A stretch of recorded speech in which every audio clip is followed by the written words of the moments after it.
vais lire dans Galates 6, verset 7. J'ai lu au nom de Jésus. Amen.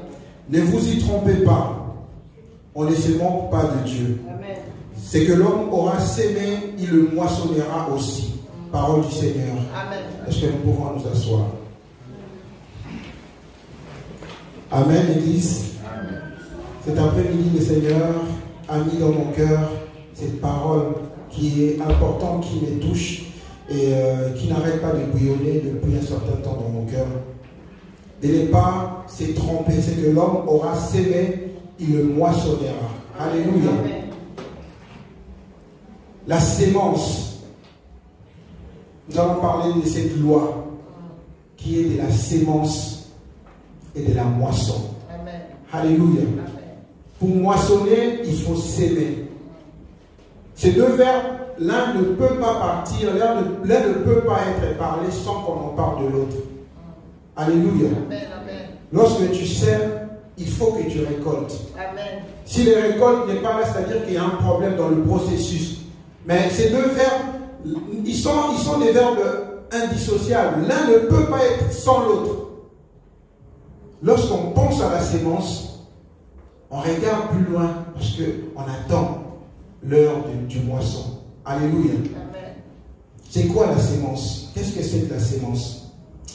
La sémence est définie comme une graine ou toute partie végétale que l'on met en terre pour la reproduction ou la multiplication. Alléluia. Amen. Qu'est-ce que quelqu'un qui peut dire ensemble avec moi? La multiplication.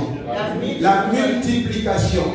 Une sémence a pour objectif de multiplier, de fructifier Amen. ce qui est entre tes mains, ce que l'Éternel t'a donné, ce qui t'appartient, ce que tu possèdes. Ce que tu possèdes peut être ton salaire, un héritage, il peut être je ne sais quoi, mais c'est quelque chose que l'Éternel t'a donné. Et cela est potentiellement une sémence. La sémence ne vient pas du ciel. La sémence vient de ce que l'Éternel t'a donné. Il t'a béni, il t'a donné une richesse, il t'a donné un salaire, il t'a donné à manger, il t'a donné à boire, il t'a donné une maison, il t'a donné le temps. Même le temps, c'est une sémence que c'est quelque chose potentiellement qui peut être une sémence que tu peux offrir pour qu'elle puisse être multipliée ou fructifiée. Alléluia. Amen. Voilà l'objectif premier de la sémence. La sémence aussi est un investissement. Bien aimé, lorsque tu prends ton salaire, tu décides de prendre une partie pour mettre dans ton compte bancaire pour les jours à venir, c'est une manière de s'aimer pour l'avenir. Et potentiellement, une partie de ton salaire est une sémence. La sémence n'est pas seulement physique, mais elle est aussi spirituelle. La parole de Dieu est une sémence que Dieu jette dans ton cœur afin qu'elle puisse être multipliée, fructifiée. Que tu puisses recevoir cette sémence et en donner à une autre personne. Lorsque tu parles d'une autre personne du Seigneur, tu es en train de multiplier ce que le Seigneur a mis dans ton cœur. C'est aussi une sémence. Alléluia. Avant tout, la sémence, c'est quelque chose de consommable. Lorsque un agriculteur achète des sacs de maïs, il peut acheter pour manger une partie, mais il peut aussi prévoir une partie pour le transformer en sémence. Donc en réalité, la sémence provient de ce que nous avons décidé d'enlever une partie pour en transformer en sémence. Alléluia. Amen. Et la sémence, comme la définition vient de nous dire, elle peut être comme une graine, elle peut être en forme de bouture, en forme de rejet. C'est aussi une sémence. Alléluia. Amen. La sémence se prépare dans le cœur d'une personne. Lorsque le pasteur parlait tout à l'heure de ce qu'on devait mettre dans l'enveloppe pour soutenir l'église par rapport à la salle, par rapport au projet Nouvelle Église, lorsque tu es seul face à ton âme, tu es en train de réfléchir combien je dois mettre, quel chiffre je dois mettre dans l'enveloppe. Tu es en train de préparer ta sémence. Ta sémence se prépare dans la discrétion du cœur. C'est dans le cœur que tu prépares ta sémence, que tu penses, je vais aller à l'église, je vais ramener combien. C'est exactement comme tu prends ton salaire, tu prépares combien je veux offrir à Dieu, combien je veux mettre à côté pour préparer mes choses à venir. Telle qu'est la sémence? J'aimerais qu'on puisse avoir une même base sur l'idée de la sémence. La sémence, elle est spirituelle, la sémence, elle est aussi physique. Amen. Alléluia. Amen. Genèse 26, verset 12. J'ai lu au nom de Jésus. Isaac s'aimant dans ses pays, et il eut recueilli cette année le centaine, car l'Éternel bénit. Car l'Éternel le bénit. Cet homme devint riche, et il alla s'enrichissant de plus en plus, jusqu'à ce qu'il devint fort riche. Alléluia. Alors qu'il y avait la famine dans le Philistin. Il y avait la famine qui devait arriver. Isaac, l'Éternel avait parlé, il est allé voir le roi. Il a prévu quelque chose. Il a vu qu'il y avait une sécheresse qui devait venir. Et Isaac a pris la résolution de prendre une partie de ce qu'il détenait pour s'aimer. Cette sémence-là n'était pas dans l'objectif spirituel, non, c'était vraiment quelque chose de physique. La famille, elle est physique, elle n'est pas spirituelle. Elle peut être aussi spirituelle, mais dans le cas d'Isaac, c'était une famille physique qui devait arriver. Alors, Isaac était clairvoyant, il avait compris le secret de la sémence. Il a compris que ce que je détiens, une partie de maïs ou une partie de bleu, peut se multiplier en une centaine d'hectares. Si seulement tu prends la décision de le s'aimer, de le mettre à terre. Alléluia. Cette sémence doit d'abord, premièrement, mourir. Tu ne peux pas mettre une graine alors qu'elle est encore toute fraîche. C'est le temps que tu prends dans ton cœur de faire mourir, de te décider, de te priver d'une partie de quelque chose que tu pouvais utiliser, d'une partie de ton argent que tu pouvais acheter des habits ou offrir quelque chose à ta soeur, à ta femme. Tu l'en prends comme sémence. C'est quelque chose de très important. Une sémence, ce n'est pas quelque chose de négligeable. Ce n'est pas une partie de choses que tu n'as pas besoin et que tu n'as pas l'intention d'en servir. Une sémence, c'est une partie très importante de tes biens, de tes revenus, de ta richesse que tu dois aller s'aimer. Tu ne peux pas prendre une graine qui est pourrie pour aller s'aimer. C'est impossible, tu n'auras pas de résultat. Tu ne peux pas prendre un habit qui n'a plus de valeur, donc toi-même tu es incapable de porter, mais tu prends, tu vas donner à une autre personne et tu dis je sème. C'est impossible. C'est impossible parce que toi-même tu n'en veux plus. Lorsque tu n'en veux plus de quelque chose, ne pense pas que l'autre peut s'en servir. Ça, ce n'est pas une bonne sémence. Ça, c'est une manière de jeter quelque chose. C'est comme si tu sors de chez toi, tu as l'argent dans le compte, mais tu cherches des petites miettes pour amener au Christ. Ça, c'est pas une offrande. Ça, tu viens jeter. Tu donnes sans attendre le retour. Un agriculteur, lorsqu'il prend une partie, il cherche une bonne partie. Il cherche des graines qui sont saines afin de les s'aimer pour en moissonner. Une bonne qualité non plus. Amen. Alléluia. C'est la même chose spirituelle. Spirituellement, c'est la même chose. Lorsque tu veux s'aimer, lorsque tu veux donner quelque chose au Christ, lorsque tu veux ramener quelque chose à l'église, il faut qu'elle t'écoute. Elle ne doit pas être quelque chose de négligeable. Elle ne doit pas être une part de choses dont tu ne t'en sers pas, dont elle n'a pas de valeur. Une sémence doit t'écouter. Amen. Alléluia. Isaac, cette sémence l'avait écouté alors que la sécheresse était là. Il n'y avait plus de rosée, il n'y avait plus de pluie, la terre ne donnait plus rien. La partie qu'il restait pour Isaac, il a décidé d'aller s'aimer cela. Alléluia, parce qu'il avait compris le secret de la sémence. Amen. Alléluia.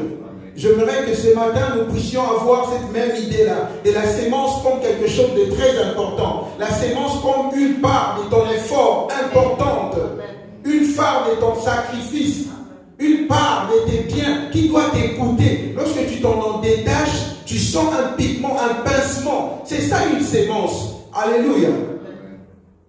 Beaucoup d'entre nous, chrétiens, pas les enfants qui ne connaissent pas le Seigneur, nous chrétiens, nous ne connaissons pas encore ce secret. Alléluia. Ce secret est immense. Et la plupart des cas, nous nous laissons beaucoup emporter ou chercher la résolution ailleurs. On cherche dans la prière. Alléluia. Nous cherchons la réussite dans la prière. Nous cherchons l'abondance dans la prière. Nous cherchons le succès dans la prière. Le succès se trouve dans la sémence. La Bible nous dit, lorsque tu sèmes une part importante, 2 Corinthiens 9, 6, c'est lui qui sèmera abondamment, moissonnera abondamment. Amen. Alléluia.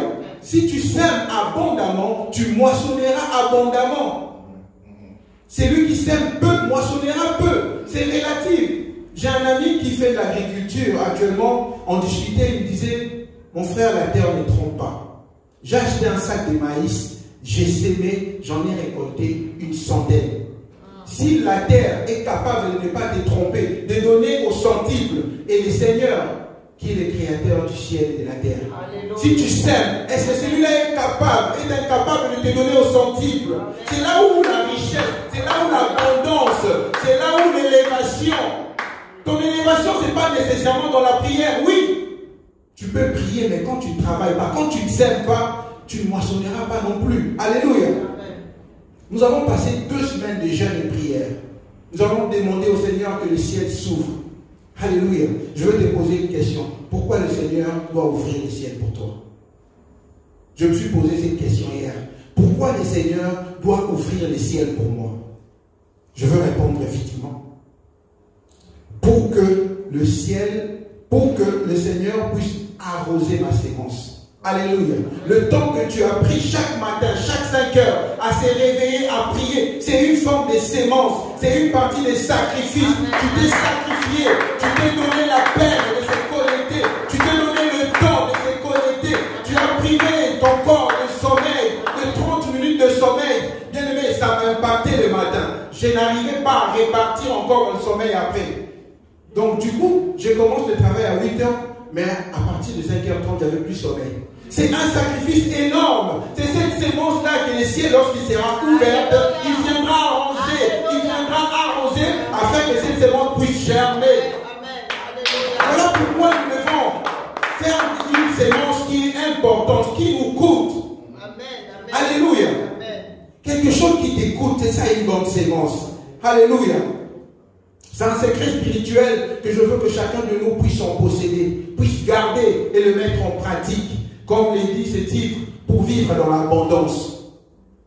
Alléluia. Pour vivre dans l'abondance, pour vivre l'élévation, pour vivre une vie complète, joyeuse, il faut s'aimer. Il faut prendre la peine de s'aimer. Il faut prendre la peine de se sacrifier. Il faut en mettre de plus en plus. Par la Bible nous dit, c'est lui qui sème peu, moissonnera peu. Ça dépend de ta vision. Quelle vision tu as pour ta vie? Quelle vision tu as pour ton église? Tu as une vision d'une église grande ou tu as une vision d'une église petite, toujours avec 3 rangées? Moi, j'ai une vision d'une église grande. J'ai une vision d'une église grande. Je vois le mur plus haut. Je vois le toit plus haut. Alléluia. Alors, pour que cette vision se réalise, je dois s'aimer davantage. Je dois donner davantage. Ça va m'écouter, oui. Mais c'est une partie des sacrifices. C'est une partie de ton sueur. C'est une partie de ton revenu que tu vas donner au Seigneur. Cette notion n'est pas seulement pour le Seigneur, mais c'est pour ta propre vie aussi. Quand on gagne un salaire, il faut qu'on apprenne à mettre une partie à côté. Si tu veux vivre une vie heureuse, il faut apprendre à enlever ce qui est au Seigneur. Amen. Et à préparer aussi ta retraite. Ne compte pas sur le système de retraite qui va s'effondrer. Prépare ta retraite toi aussi financièrement. Et quand tu prépares ta retraite en mettant quelque chose dans le banque, dans les banques, je ne sais pas dans quelle banque tu es en train de préparer quelque chose qui est matériel. Mais quand on sème pour le Seigneur, tu prépares quelque chose qui est spirituel pour toi, pour tes enfants, pour ton arrière. Petit-fils ou petite-fils. C'est important. Alléluia. À cette étape, je pense que chacun de nous a compris un petit peu sur quoi nous voulons aller cet après-midi. Nous voulons parler de la sémence.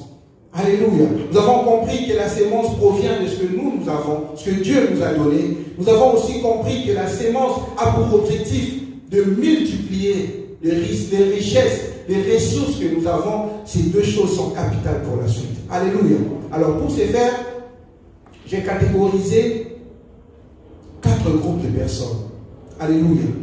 Le premier groupe, c'est les ignorants. Je crois que par la grâce du Seigneur, maintenant, personne n'est plus ignorant. Nous connaissons maintenant ces secrets-là. Pour multiplier ce que tu as, tu dois s'aimer. Tu dois mettre cette bouture dans la terre. Quand tu manges quelque chose, si tu prends une partie, tu le remets au sol, il te donnera au centime. C'est un choix personnel. Dieu nous a laissé ces libres arbitres. C'est nous qui décidons de la part où nous voulons s'aimer. Nous sommes libres. Alléluia. À part la Bible, Dieu ne t'oblige pas de quelque chose. Alléluia. Ça, les ignorants ne sont plus maintenant dans notre église. Alléluia. La Bible nous dit, on demandera beaucoup à ceux qu'on en donne beaucoup. Aujourd'hui, le Seigneur te donne ses secrets. Il te révèle ses secrets. Alléluia. Tu n'es plus ignorant. La deuxième catégorie, c'est les déçus. Je vais lire là dans AG 1, 6. Vous s'aimez beaucoup, mais vous récoltez peu. Alléluia. C'est les déçus. Il y a 2 sortes de déçus. Le premier, c'est les déçus parce qu'ils s'aiment beaucoup. Ils donnent beaucoup. Ils font des actions. Ils donnent aux frères, aux sœurs, mais ils en récoltent peu. Je veux continuer de lire toujours dans AG 7, 1, verset 7 à 11. Nous allons voir qu'est-ce que l'Éternel nous dit. J'ai dit au nom de Jésus.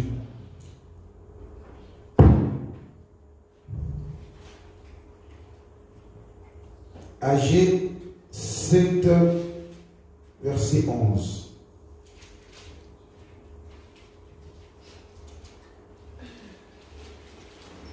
Non, AG 1, verset 7, pardon. Ainsi parle l'Éternel des armées. Considérez attentivement vos voies.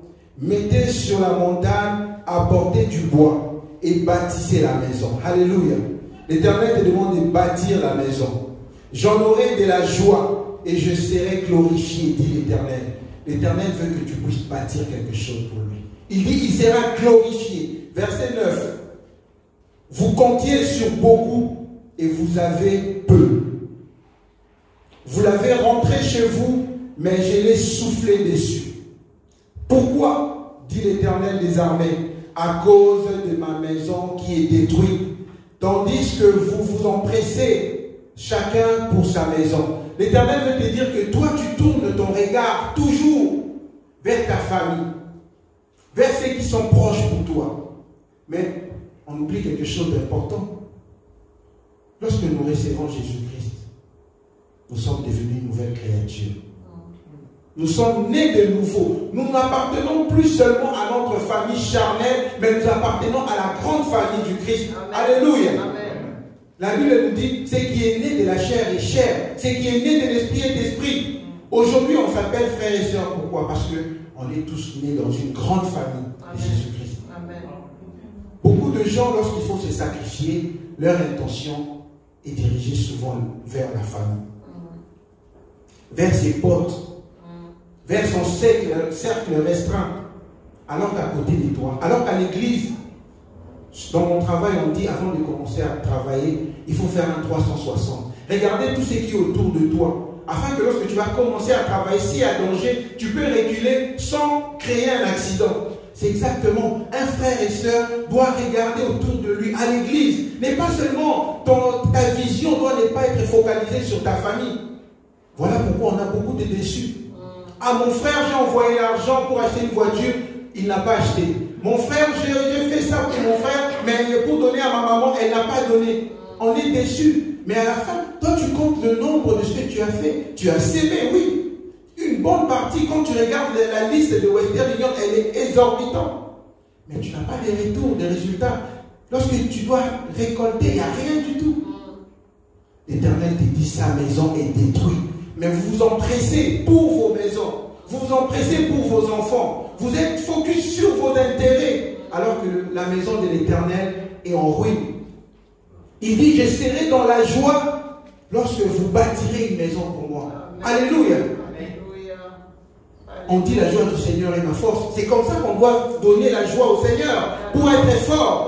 La joie du Seigneur est ma force, c'est ça. Lorsque tu donnes du plaisir au Seigneur, lorsque le Seigneur est content de toi, il ouvrira les ciels pour toi.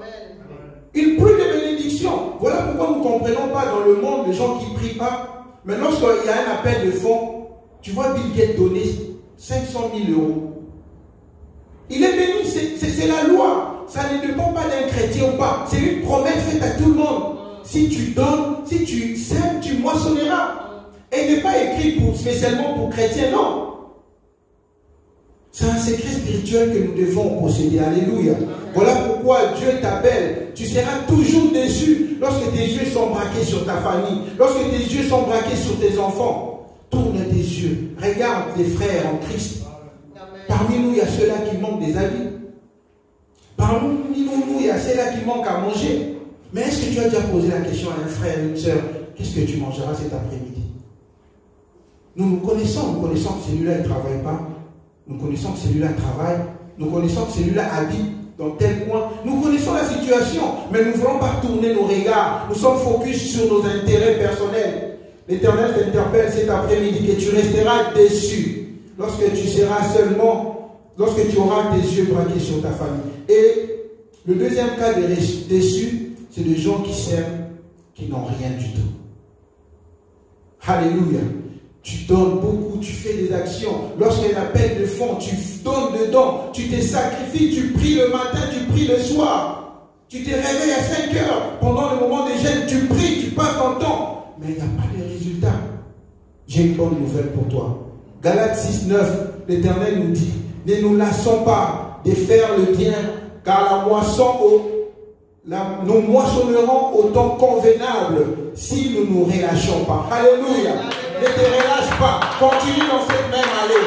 Continue dans cette même élan. Continue à faire du bien. Continue à donner. Continue à te sacrifier pour le Seigneur. Continue à prendre ton temps à donner au Seigneur. Continue à soutenir les faibles. L'Éternel te dit ce matin, ne te relâche pas. Quel que soit maintenant, les résultats ne sont pas là. La Bible nous dit, nous moissonnerons au temps convenable. Nous moissonnerons au temps convenable. C'est une promesse que l'Éternel te fait dans Galates 19. Ne te fatigue pas, ne te décourage pas, mon frère. Alléluia. Dieu est fidèle. Tout ce qu'il dit, il est fait. Garde ta foi. Les relâchements, c'est quelque chose de très négatif pour nous. Ne te relâche pas, mon frère. Alléluia. Et le troisième catégorie, c'est des paresseux, des flemmards, comme dit le jeune. Alléluia. Je lis dans Proverbe 20, verset 4. À cause du froid, le paresseux ne laboure pas. À la moisson, ils viendront récolter, mais il n'y en aura rien. C'est comme dans nos maisons. On a des enfants de foi qui sont paresseux, qui sont flemmards. Lorsque tu l'envoies, il ne veut pas aller. Mais il attend seulement lorsque ça sent bon dans la cuisine. C'est lui qui sera le premier à mettre l'assiette. La Bible nous dit, lorsque tu viendras récolter, il n'y en aura rien. J'encourage les parents de rien donner aux enfants qui ne veulent pas travailler. C'est comme le Seigneur, quand tu ne travailles pas, il ne te donnera rien du tout. Il nous a dit, l'homme mangera la sueur de son front. Alléluia. Celui qui ne travaille pas ne mange pas. Ils ont toujours des raisons. Et c'est eux qui se plaignent en premier. La plupart des flemmards, c'est eux qui se plaignent. Même dans l'église, on a ces espèces de gens là. Ils sont toujours là à se plaindre. Lorsqu'il faut prier pour les autres, elle n'est jamais là. Lorsqu'il faut se sacrifier, il n'est jamais là. Mais il veut que les yeux de tout le monde soient braqués sur lui. Il veut que les prières de tout le monde soient braquées sur lui. Non, c'est pas normal, mon frère. Ne sois pas flemmard, ne sois pas flemmard, même lorsqu'il fait froid, même lorsque la disette est là, même lorsque la souffrance est là, ne te fatigue pas, n'hésite pas un instant de mettre tes intérêts en évidence pour le Christ. N'hésite pas de mettre ton temps pour le Christ, n'hésite pas à mettre tes biens pour le Christ. Alléluia, ne sois pas flemmard, ne sois pas flemmard. Dieu ne bénit pas les flemmards, Dieu bénit les travailleurs, celui qui s'élève tôt, celui qui s'élève tôt, celui qui prend le temps de sacrifier, celui qui met ses genoux par terre, celui qui prend le temps dans la prière. C'est ce genre de prière qui touche. Anne, malgré qu'il venait de prier, la Bible nous dit pendant le repas, il arrête, il rentre encore au temple. Il rentre au temple pour prier à nouveau. C'est là où il a fait la promesse au Seigneur. Si tu me donnes un fils, je vais te donner mon offrande. Alléluia. C'est des prières que Dieu attend. Alléluia. C'est pas que Anne n'avait pas prié, non, Anne avait toujours prié. Elle avait subi des moqueries de sa rivale. Mais lorsqu'il a fait un vœu au Seigneur, le Seigneur l'a béni. Parce que le Seigneur aime les promesses. Comme nous venons de dire tout à l'heure, lorsque tu fais une promesse au Seigneur, ne tarde pas pour l'accomplir. Alléluia. Ne sois pas paresseux pour prendre une décision. Lorsqu'on parle de finances, les gens tournent le regard. C'est un sujet sensible à l'église. Alléluia. Parce que chacun de nous regarde, j'en ai pas beaucoup. Qu'est-ce que je peux encore donner au Seigneur? Ça ne me suffit pas. Prends courage. Alléluia. Prends courage. Sinon, tu seras dépendant de la bénédiction des autres. Si tu n'es pas courageux, si tu es flemmard, si tu es fainéant, paresseux, tu dépendras de la bénédiction des autres. Tu dépendras de la bénédiction des autres. Tu attendras que ton frère puisse te donner quelque chose. Tu attendras que ta soeur, tu attendras que l'église. Quand est-ce que toi tu vas ramener une prière forte pour l'église? Tu attends que le soutien de l'église, tu attends que le soutien du pasteur. Quand est-ce que toi tu prendras ton temps, comme le fait le pasteur, pour prier pour une soeur, pour un frère? Quand est-ce que tu vas prendre ces temps-là? Pour toi, tu le donnes à une autre personne. Tu verras que lorsqu'il faut prier, même si ton corps est disposé, mais la flemme arrive, tu te dis, oh, je prierai demain. C'est un esprit que nous devons chasser dans l'église. Je chasse cet esprit de flemmard, cet esprit de paresse, spirituellement, physiquement, je les chasse. Ceux qui ne veulent pas travailler, les jeunes qui ne veulent pas être disponibles. C'est quelque chose à briser. Si tu ne veux pas être dépendant, reste dans cet état. Tu verras, ta vie va dépendre des autres. C'est les autres qui prendront des décisions à ta place. C'est les autres qui te donneront selon leur volonté. Même si tu as besoin d'acheter un chaussure qui coûte, je ne sais pas moi, 100 $, ils diront que j'ai 50. Tu vas aller chercher des trucs dans le bon coin. Ah oui, tu seras abonné du bon coin. Parce que toi, tu dépends des autres. Mais lorsque tu as tes propres revenus, lorsque tu es courageux, lorsque tu as le temps de prier, de te sacrifier, le Seigneur te donnera selon ce que toi tu donnes. Alléluia. C'est un secret spirituel, bien aimé. Je veux qu'après cette prédication, que tu puisses prendre conscience. Alléluia. C'est important. Et le quatrième, c'est des réalistes. Alléluia. Des réalistes. Amen, amen.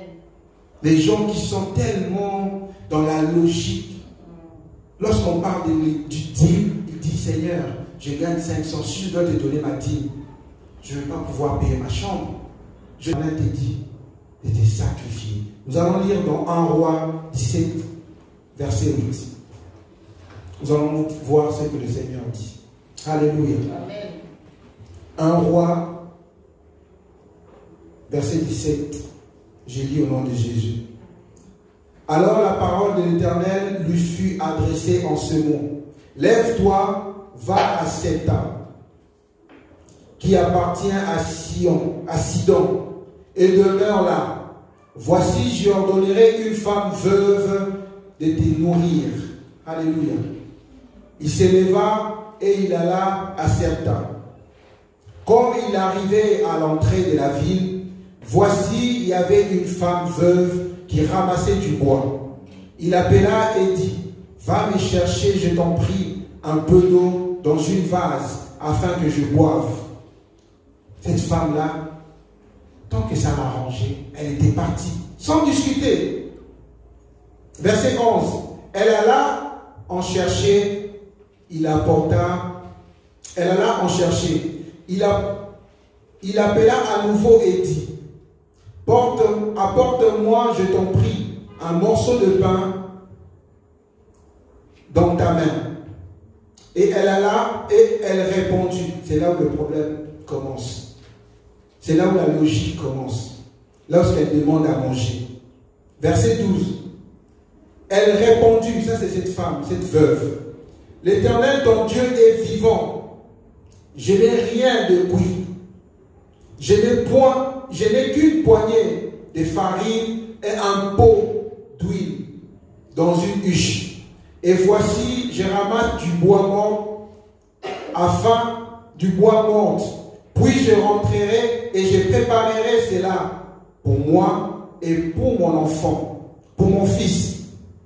Nous mangerons après nous mourrons. Alléluia. C'est exactement ce que je venais de décrire tout à l'heure.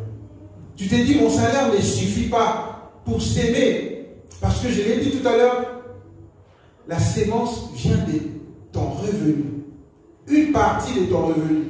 Mais lorsque cette femme parle au prophète Élie, il dit, je n'ai rien, je n'ai qu'une petite poignée de farine et un tout petit peu d'huile pour préparer. D'ailleurs, tu me vois ramasser de bois mort pour aller préparer un petit rien pour moi et mon fils. Nous allons manger et après nous allons mourir. Alléluia. Cette femme, elle est sincère au fond d'elle. Elle ne dit pas des mensonges.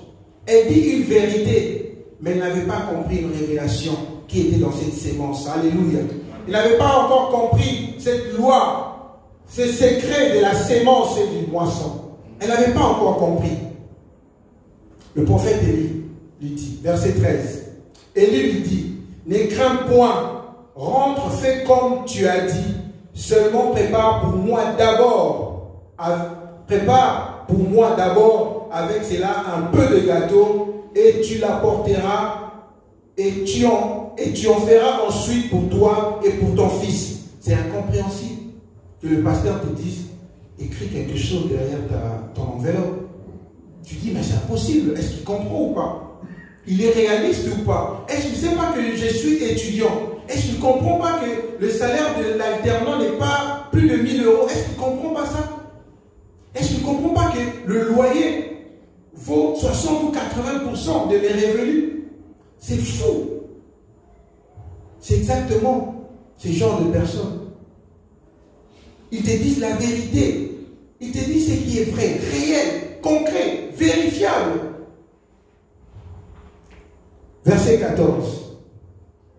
Car ainsi parle l'Éternel, le Dieu d'Israël. La farine qui est dans le pot ne manquera point, et l'huile qui est dans la huche ne diminuera point, jusqu'à ce que l'Éternel fera tomber la pluie sur le sol. Alléluia.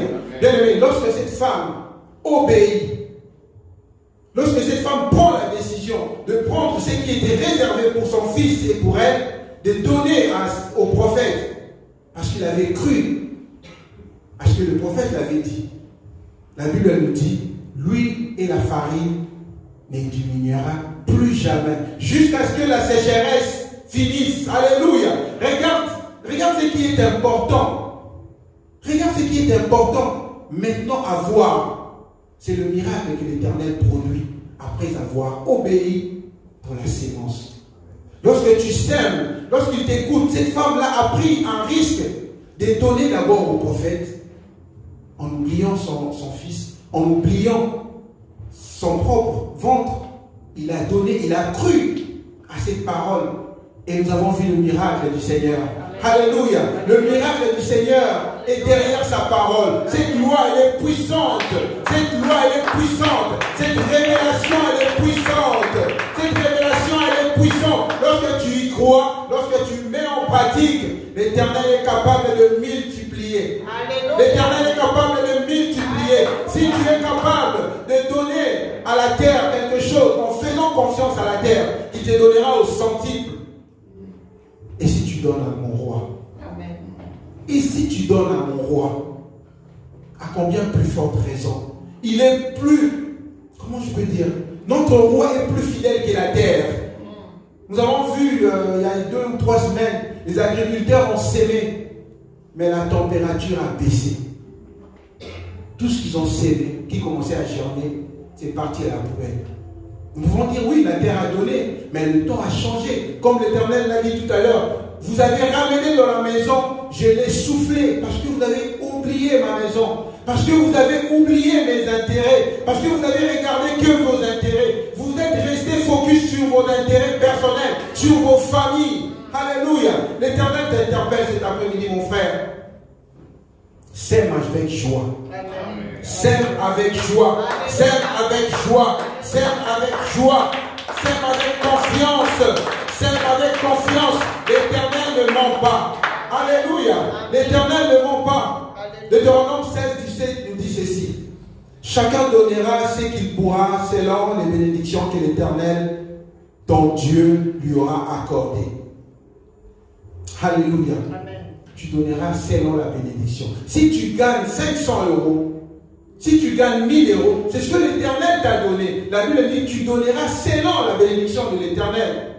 N'attends pas que l'Éternel te donne encore plus. Non. L'Éternel bénira le fruit de tes mains. L'Éternel bénira ta sémence. L'Éternel ouvrira les ciels afin que ta sémence soit arrosée pour qu'elle germe, pour qu'elle se fructifie. L'objectif de la sémence, c'est de fructifier, de multiplier. Donc en inverse, on peut dire, si tu décides de garder tout pour toi, elle va sécher. Tu vas tout manger, mais après tu auras faim. Si tu décides de privilégier tes intérêts, oui, tu paieras tes factures, tu feras tout. Mais moi, je sais que si tu prends la décision de te sacrifier pour le Seigneur, de donner quelque chose, une part importante de tes revenus, de ton temps, ce n'est pas seulement l'argent. Je ne veux pas ici parler seulement de l'argent. Une sémence n'est pas seulement l'argent, on l'a vu au départ. Une sémence, c'est aussi ton temps. Servir l'Église, servir le Seigneur, être disponible à l'appel du Seigneur, être disponible, être toujours présent, sacrifier ton temps. Beaucoup d'entre nous, ils ont peut-être pris la décision d'aller au soleil pour profiter. Moi et toi, on a envie. On a pris cette décision de sacrifier ses temps. Cet après-midi, les dimanches, c'est pour le Seigneur. Au moins que le travail t'appelle. Mais les dimanches, c'est pour le Seigneur. Si tu peux te priver de ton temps, de joie, de profiter du soleil, c'est une sémence aussi. Tu ne peux pas avoir un revenu, mais le fait d'être présent à l'église, c'est une forme de sémence que tu amènes. Tu dis, Seigneur, je suis là, je n'ai rien à te donner, mais je te donne mon âme, je te donne mon corps. Alléluia. Et la grande question que je veux que nous puissions nous poser tous cet après-midi. Nous avons vu que la sémence, elle est pour nous, elle est physique, mais elle est aussi spirituelle. C'est quoi ton choix? Qu'est-ce que tu veux faire de ta sémence? Où est-ce que tu veux le mettre? Dans quelle banque où tu veux mettre ta sémence? Dans le banque des hommes ou dans le banque céleste? Alléluia. C'est le choix maintenant. C'est le choix qu'il faut faire, bien-aimé. Où est-ce que tu veux mettre ta sémence? Où est-ce que tu veux mettre ton argent afin qu'il puisse être fructifié? Où est-ce que tu veux mettre? C'est la question que Dieu te pose cet après-midi. La banque des hommes, oui, ça rassure ton avenir. Mais c'est limite qui est sur la terre. Mais lorsque tu sèmes pour le Seigneur, tu sèmes pour maintenant, tu sèmes pour demain, tu sèmes pour tes enfants, tu sèmes pour l'avenir de tes enfants, de tes arrière-petits-enfants. Moi, je te conseille de s'aimer pour le Seigneur. Alléluia. Amen. De privilégier la sémence du Seigneur. La sémence du Seigneur, elle ne moisit pas. Elle ne moisit pas, elle dure dans le temps. Même après ta vie, même après que tu puisses exister sur la terre, ta sémence va demeurer. Comme le pasteur le dit souvent, les enfants d'Israël, lorsqu'ils vont toucher le mur, ils pensent aux sémences de leurs parents. Les arrière-parents, ils pensent à cela. Et l'Éternel s'en souviendra toujours de cette sémence-là. La sémence du Seigneur ne meurt jamais. Malachie 3:10 nous dit ceci. Apportez à la maison du trésor toutes vos dîmes afin qu'il y ait de la nourriture dans la maison de Dieu. Alléluia. La maison de Dieu. Ça aussi, je veux interpeller l'attention de tout le monde. Nous devons devenir conscients. La maturité spirituelle, c'est aussi cette conscience que nous devons comprendre que l'Église, c'est moi. L'Église, c'est d'abord moi. L'Église, ce n'est pas une autre personne. L'Église, c'est moi. Si l'Église ne va pas bien, moi, je ne vais pas bien non plus. C'est une conscience que nous devons prendre. Si l'Église manque un instrument, si l'Église manque des caméras, c'est moi. Je veux que chacun de nous puisse être conscient, être mature. Si l'Église filme avec un téléphone, c'est à cause de moi, c'est ma responsabilité. Pour les parents qui sont ici, lorsqu'il manque du pain à la maison, ce n'est pas la faute du voisin, c'est ta faute. Ce matin, j'ouvre le frigo, il n'y avait pas du pain. Je me dis, oh merde, c'est ma faute. Je n'ai pas regardé mon voisin. c'est ma faute. L'église, c'est nous. L'église, c'est toi. L'église, c'est moi. Nous devons en prendre conscience. Moi, ça me fait mal de voir le pasteur s'époumoner financièrement pour crier, pour inciter, pour bousculer les chrétiens qui sont matures à donner quelque chose pour que l'église soit construite. Nous avons tous des projets. Nous avons tous des projets. Je ne pense pas que chacun de nous manque des projets. Et nous faisons tout pour que ces projets réussissent. Nous nous sacrifions. Même s'il faut acheter 2 pantalons longs, tu es capable de les faire. Tu le fais simplement pour ta maison et pour la maison du Seigneur.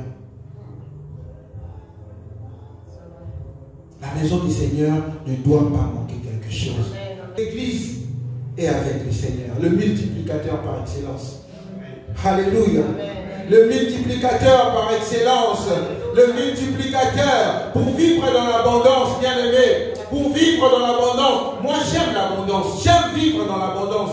J'aime vivre dans la richesse. J'aime vivre décemment. L'Éternel te montre la voie maintenant pour vivre décemment. Quand tu gardes plus, tu en perdras. Mais quand tu sèmes, le Seigneur le multipliera. C'est le message de cet après-midi. Sème pour être multiplié. Sème pour que ta sémence dure dans le temps. Sème pour que ta sémence dure dans l'avenir. Sème plus pour que ta sémence dure. Mais après que tu ne seras plus là, que tes enfants puissent jouir de cette sémence. La sémence d'aujourd'hui peut faire vivre l'avenir de ta famille, l'avenir de ta famille, l'avenir de tes enfants.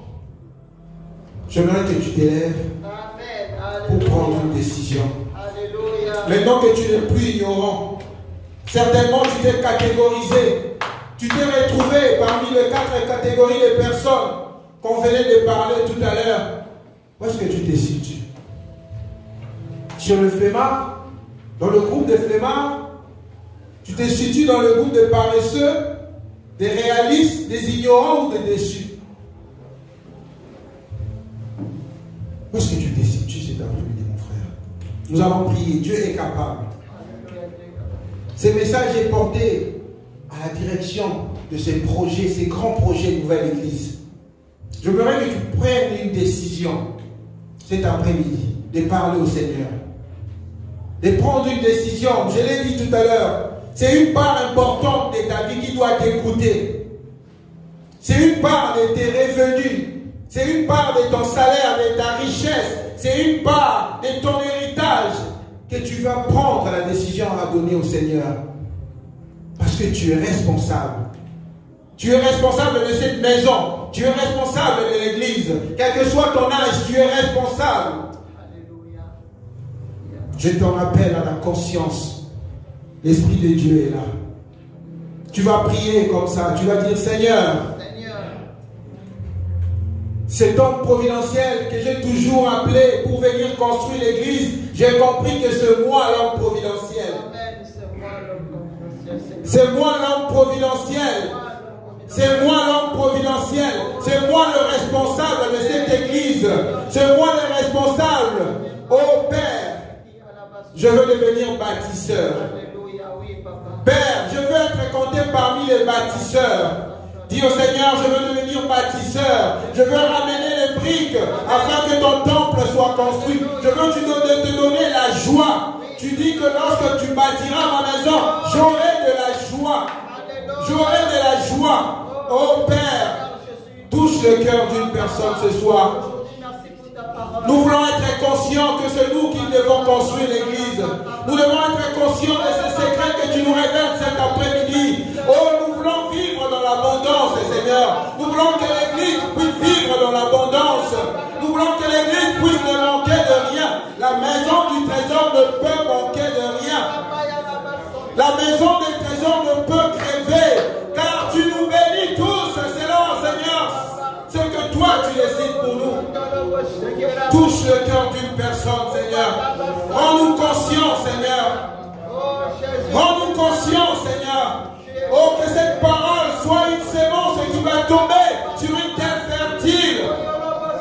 Que cette parole puisse nous toucher. Que cette parole puisse nous réveiller. Cette année, c'est une année de réveil. Cette année, c'est une année de réveil. C'est maintenant que je comprenais pourquoi cette année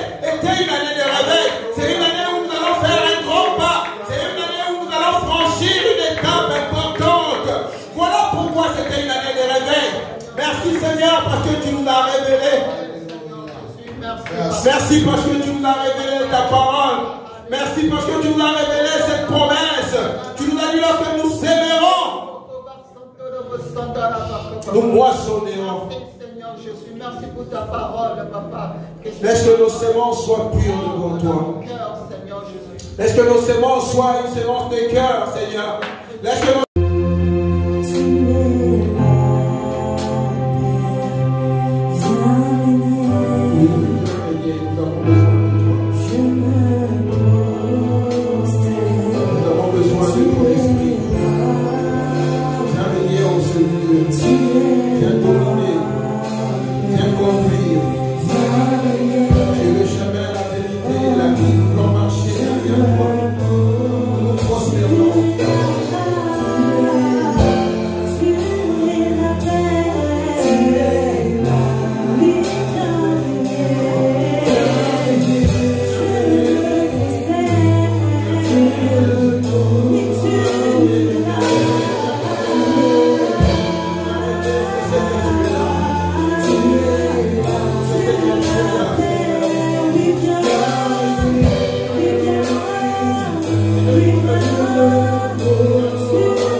Sois un instant précieux pour moi.